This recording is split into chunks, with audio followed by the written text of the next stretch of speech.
नवरात्रि के त्योहार की आप सबको बहुत बहुत मुबारकबाद। इस बार नवरात्रि चाहे फीकी हो और आने वाले बाकी त्योहार भी इस साल लगता है कोरोना के साए में ही जाएंगे, लेकिन माँ अम्बे के इन पावन स्वरूपों से आइए मिलकर प्रार्थना करते हैं कि इस साल ये कोरोना का नाश हो और हमारी डूबी हुई इकोनॉमी भी ऊपर जाए और इसके अलावा हर किसी के चेहरे पे मुस्कुराहट भी आए।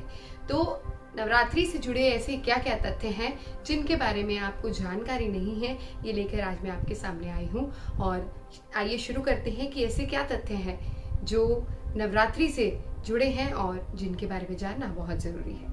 नवरात्रि यानी कि 9 रातें, जैसे कि नाम से जाहिर है, नवरात्रि शब्द है संस्कृत में, इसका मतलब है 9 रातें। और ये 9 रातें जो हैं वो समर्पित हैं माँ दुर्गा के अलग अलग अवतारों को, अलग अलग रूपों को। और जैसे इनकी पूजा की जाती है उनका क्रम इस तरह से है: माँ शैलपुत्री, माँ ब्रह्मचारिणी, माँ चंद्रघंटा, माँ कूष्मांडा, माँ स्कंद माता, माँ कात्यायनी, माँ कालरात्रि, माँ महागौरी और माँ सिद्धिदात्री। क्या आप जानते हैं कि नवरात्रि का त्योहार सिर्फ एक बार या 2 बार नहीं बल्कि एक साल में 5 बार मनाया जाता है, 5 बार आता है।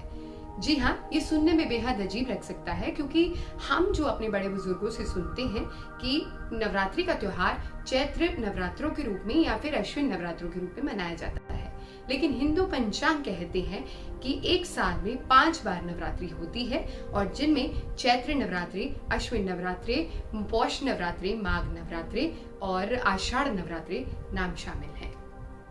कहा जाता है कि नवरात्रि के 9 दिनों में भगवान श्री राम और रावण के बीच में युद्ध हुआ था और नवरात्रि इसी को प्रतीक मानकर भी मनाई जाती है।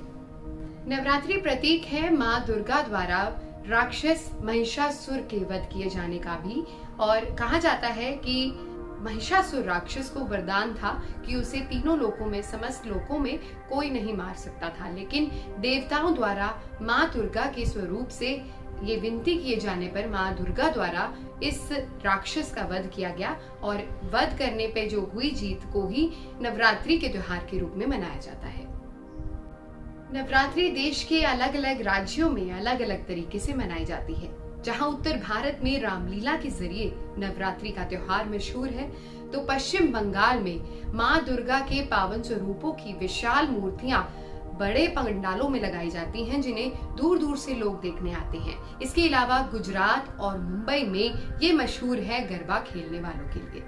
ये भी कहा जाता है कि भगवान शिव ने इस दौरान अपनी पत्नी पार्वती को, जो कि माता दुर्गा का ही एक स्वरूप है, इन्हें इजाजत दी थी कि वो अपनी माँ से मिलने जा सकती है।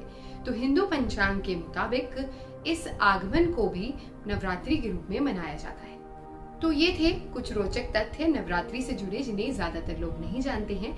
तो आप सब के लिए नवरात्रि का त्योहार बहुत अच्छा रहे, मंगलमय रहे, यही हमारी कामना।